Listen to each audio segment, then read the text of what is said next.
Assalamualaikum warahmatullahi wabarakatuh.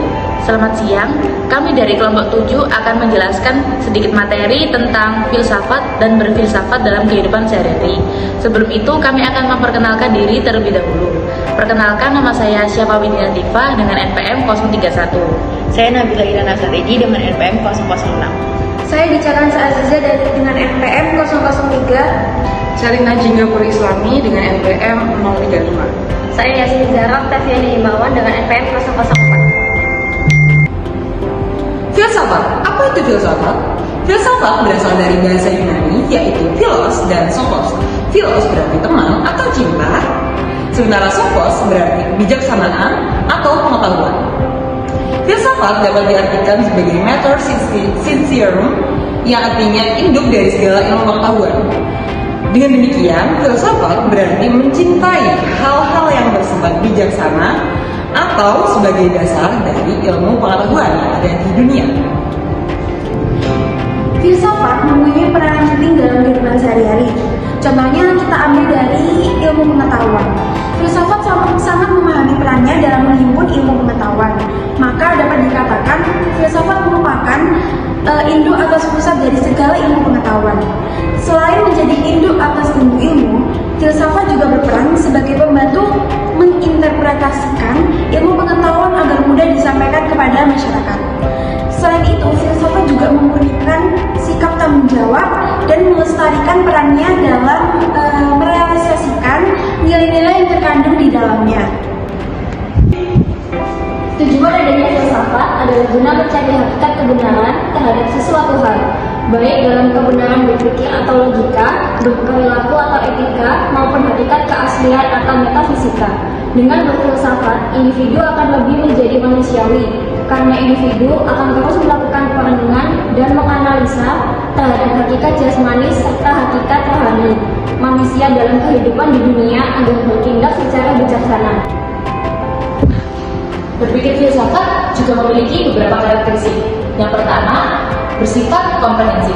Maksudnya bersifat komprehensif yaitu seseorang tidak akan pernah puas jika hanya mengetahui ilmu dari segi interdisipliner saja. Melainkan, seseorang juga ingin mengetahui hakikat ilmu dari sudut pandang multidisipliner atau sudut pandang lain yang bertoleransi terhadap moralitas serta ingin meyakinkan apakah ilmu ini dapat membawa kebahagiaan pada dirinya. Yang kedua, bersifat mendasar. Dengan sifat ini, memunculkan beberapa pertanyaan seperti mengapa ilmu itu benar, bagaimana proses penilaian berdasarkan kriteria yang dilakukan, dan apakah kriteria itu sendiri benar. Dari pertanyaan-pertanyaan tersebut dapat disimpulkan bahwa bersifat mendasar berarti seperti suatu pertanyaan yang melingkar dan harus dimulai dengan menentukan titik yang tepat. Yang ketiga, bersifat spekulatif. Maksudnya bersifat spekulatif yaitu menyusun sebuah lingkaran dan menentukan titik awal dari sebuah lingkaran yang sekaligus menjadi titik akhir.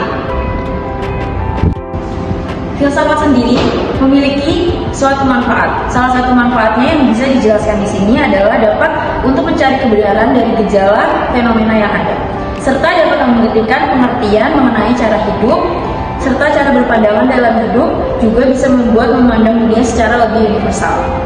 Filsafat juga telah memberikan ajaran tentang bagaimana moral serta etika dapat berguna dalam berkehidupan. Filsafat juga bisa dijadikan sebagai sumber inspirasi dan pedoman bagi kehidupan dalam berbagai aspek kehidupan itu sendiri.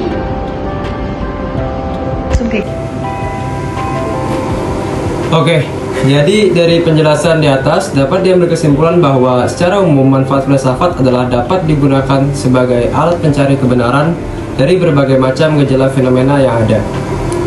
Filsafat juga memberikan bekal dan kemampuan pada manusia yang mempelajarinya untuk memperhatikan pandangan diri sendiri dan pandangan terhadap orang lain secara kritis dan logis.